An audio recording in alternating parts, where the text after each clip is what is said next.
दोस्तों, माता अन्नपूर्णा का 21 दिवसीय यह व्रत अत्यंत चमत्कारी फल देने वाला है। यह व्रत अगहन मार्गशीर्ष माह में शुक्ल पक्ष की प्रतिपदा से शुरू कर 21 दिनों तक किया जाता है। इस व्रत में अगर व्रत न कर सके तो एक समय भोजन करके भी व्रत का पालन किया जा सकता है। इस दिन श्रद्धापूर्वक विधि विधान से मां अन्नपूर्णा देवी की पूजा करने से घर में कभी भी धन धान्य की कमी नहीं होती है। धार्मिक मान्यता के अनुसार मां अन्नपूर्णा का वास घर की रसोई में माना जाता है। इसलिए कहा जाता है कि रसोई को कभी भी गंदी नहीं रखना चाहिए एवं थाली में जूठन छोड़कर कभी भी अन्न का अपमान नहीं करना चाहिए।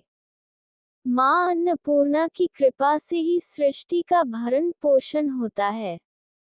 एक पौराणिक कथा के अनुसार एक समय की बात है, काशी निवासी धनंजय की पत्नी का नाम सुलक्षणा थी।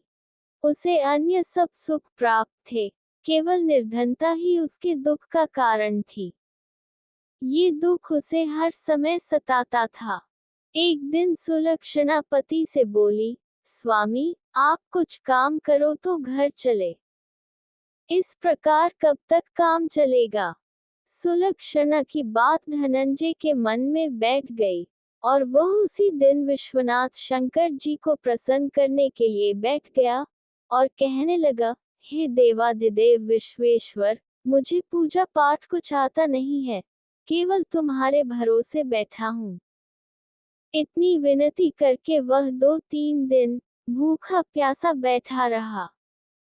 ये देखकर भगवान शंकर ने उसके कान में अन्नपूर्णा, अन्नपूर्णा, अन्नपूर्णा इस प्रकार 3 बार कहा। ये कौन, क्या कह गया? इसी सोच में धनंजय पड़ गया कि मंदिर से आते ब्राह्मणों को देखकर पूछने लगा, पंडित जी, अन्नपूर्णा कौन है? ब्राह्मणों ने कहा, तू अन्न छोड़ बैठा है, सो तुझे अन्न की ही बात सूझती है। जा घर जाकर अन्न ग्रहण कर। धनंजय घर गया, स्त्री से सारी बात कही।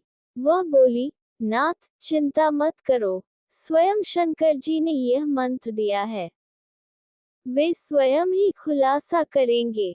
आप फिर जाकर उनकी आराधना करो। धनंजय फिर जैसा का तैसा पूजा में बैठ गया। रात्रि में शंकर जी ने आज्ञा दी, कहा, तू पूर्व दिशा में चला जा। वह अन्नपूर्णा का नाम जपता जाता और रास्ते में फल खाता, झरनों का पानी पीता जाता। इस प्रकार कितने ही दिनों तक चलता गया। वहां उसे चांदी सी चमकती बन की शोभा देखने में आई। सुंदर सरोवर देखने में या उसके किनारे कितनी ही अप्सराएं झुंड बनाए बैठी थीं। एक कथा कहती थी और सब मां अन्नपूर्णा इस प्रकार बार बार कहती थी। यह अगहन मास की उजेली रात्रि थी और आज से ही व्रत का आरंभ था। जिस शब्द की खोज करने वह निकला था, वह उसे वहां सुनने को मिला।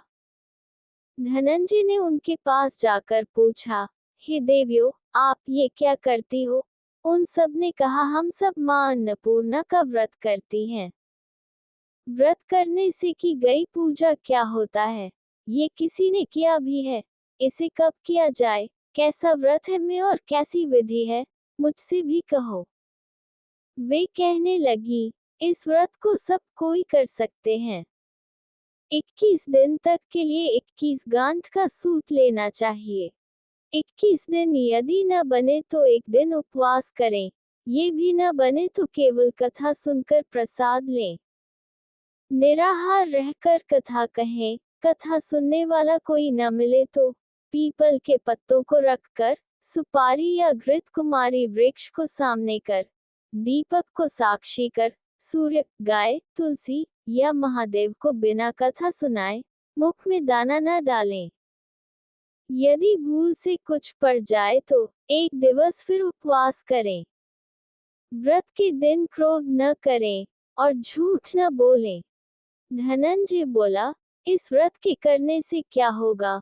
वे कहने लगी, इसके करने से अंधों को नेत्र मिले, लूलों को हाथ मिले, निर्धन के घर धन आए, बांझी को संतान मिले, मूर्ख को विद्या आए। जो जिस कामना से व्रत करे, माँ उसकी इच्छा पूरी करती है। वह कहने लगा, बहनों मेरे पास भी धन नहीं है, विद्या नहीं है, कुछ भी तो नहीं है। मैं तो दुखिया ब्राह्मण हूँ, मुझे इस व्रत का सूत दोगी? हाँ भाई, तेरा कल्याण हो, लो इस व्रत का मंगल सूत ले लो। धनंजय ने व्रत किया। व्रत पूरा हुआ, तभी सरोवर में से 21 खंड की सुवर्ण सीढ़ी, हीरा मोती जड़ी हुई प्रकट हुई। धनंजय अन्नपूर्णा अन्नपूर्णा कहता जाता था। इस प्रकार कितनी ही उतर गया, तो क्या देखता है कि करोड़ों सूर्य से प्रकाशमान अन्नपूर्णा का मंदिर है। उसके सामने सुवर्ण सिंहासन पर माता अन्नपूर्णा विराजमान है। सामने भिक्षा हेतु शंकर भगवान खड़े हैं। देवांगनाएं चंवर डुलाती हैं। कितनी ही हथियार बांधे पहरा देती हैं। धनंजय दौड़कर जगदम्बा के चरणों में गिर गया। देवी उसके मन का क्लेश जान गई। धनंजय कहने लगा, माता, आप तो अंतर्यामिनी हैं, आपको अपनी दशा क्या बताऊं? माता बोली, तूने मेरा व्रत किया है, जा संसार तेरा सत्कार करेगा। माता ने धनंजय की जिह्वा पर बीज मंत्र लिख दिया। अब तो उसके रोम रोम में विद्या प्रकट हो गई। इतने में क्या देखता है कि वह काशी विश्वनाथ के मंदिर में खड़ा है। माँ का वरदान ले धनंजय घर आया। सुलक्षणा से सब बात कही। माता जी की कृपा से उसके घर में संपत्ति उमड़ने लगी। छोटा सा घर बहुत बड़ा गिना जाने लगा। जैसे शहद के छत्ते में मक्खियां जमा होती हैं, उसी प्रकार अनेक सगे संबंधी आकर उसकी बड़ाई करने लगे। कहने लगे, इतना धन और इतना बड़ा घर, लेकिन संतान नहीं, तो इस कमाई का कौन भोग करेगा? सुलक्षणा से संतान नहीं है, इसलिए तुम दूसरा विवाह करो। अनिच्छा होते हुए भी धनंजय को दूसरा विवाह करना पड़ा, और सती सुलक्षणा को सौत का दुख उठाना पड़ा। इस प्रकार दिन बीतते गया। फिर अगहन मास आया। नए बंधन से बंधे पति से सुलक्षणा ने कहलाया कि हम व्रत के प्रभाव से सुखी हुए हैं, इस कारण यह व्रत छोड़ना नहीं चाहिए। यह माता जी का प्रताप है, जो हम इतने संपन्न और सुखी हैं। सुलक्षणा की बात सुन धनंजय उसके यहाँ आया और व्रत में बैठ गया। नई बहू को इस व्रत की खबर नहीं थी। वह धनंजय के आने की राह देख रही थी। दिन बीतते गए और व्रत पूर्ण होने में 3 दिवस बाकी थे कि नई बहू को खबर पड़ी। उसके मन में ईर्ष्या की ज्वाला दहक रही थी। सुलक्षणा के घर आ पहुंची और उसने वहां भगदड़ मचा दी। वह धनंजय को अपने साथ ले गई। नए घर में धनंजय को थोड़ी देर के लिए निद्रा ने आ दबाया। इसी समय नई बहू ने उसका व्रत का सूत तोड़कर आग में फेंक दिया। अब तो माता जी का कोप जाग गया। घर में अकस्मात आग लग गई। सब कुछ जलकर खाक हो गया। सुलक्षणा जान गई और पति को फिर अपने घर ले आई। नई बहू रूठकर पिता के घर जा बैठी। पति को परमेश्वर मानने वाली सुलक्षणा बोली, हे नाथ, आप घबराना नहीं। माता जी की कृपा अलौकिक है। पुत्र को पुत्र हो जाता है, पर माता को माता नहीं होती। अब आप श्रद्धा और भक्ति से आराधना शुरू करो, वे जरूर हमारा कल्याण करेगी। धनंजय फिर माता के पीछे पड़ गया। फिर वही सरोवर सीढ़ी प्रकट हुई, उसमें मां अन्नपूर्णा कहकर वह उतर गया। वहां जाकर माता जी के चरणों में रुदन करने लगा। माता प्रसन्न हो बोली, यह मेरी स्वर्ण की मूर्ति लो, उसकी पूजा करना, तू फिर सुखी हो जाएगा। जा, तुझे मेरा आशीर्वाद है।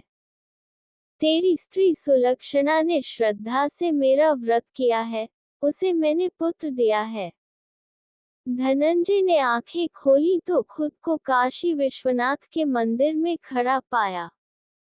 वहां से फिर उसी प्रकार घर को आया। इधर सुलक्षणा के दिन चढ़े और महीने पूरे होते ही पुत्र का जन्म हुआ। गांव में आश्चर्य की लहर दौड़ गई। इस प्रकार उसी गांव के निसंतान सेठ के पुत्र होने पर उसने माता अन्नपूर्णा का मंदिर बनवा दिया। उसमें माताजी धूमधाम से पधारी, यज्ञ किया और धनंजय को मंदिर के आचार्य का पद दे दिया। जीविका के लिए मंदिर की दक्षिणा और रहने के लिए बड़ा सुंदर सा भवन दिया। धनंजय स्त्री पुत्र सहित वहां रहने लगा। माता जी की चढ़ावे में भरपूर आमदनी होने लगी। उधर नई बहू के पिता के घर डाका पड़ा, सब लुट गया। वे भीख मांगकर पेट भरने लगे। सुलक्षणा ने ये सुना तो उन्हें बुला भेजा, अलग घर में रख लिया और उनके अन्न वस्त्र का प्रबंध कर दिया। धनंजय, सुलक्षणा और उसका पुत्र माता जी की कृपा से आनंद से रहने लगे। माता जी ने जैसे इनके भंडार भरे वैसे सबके भंडार भरें।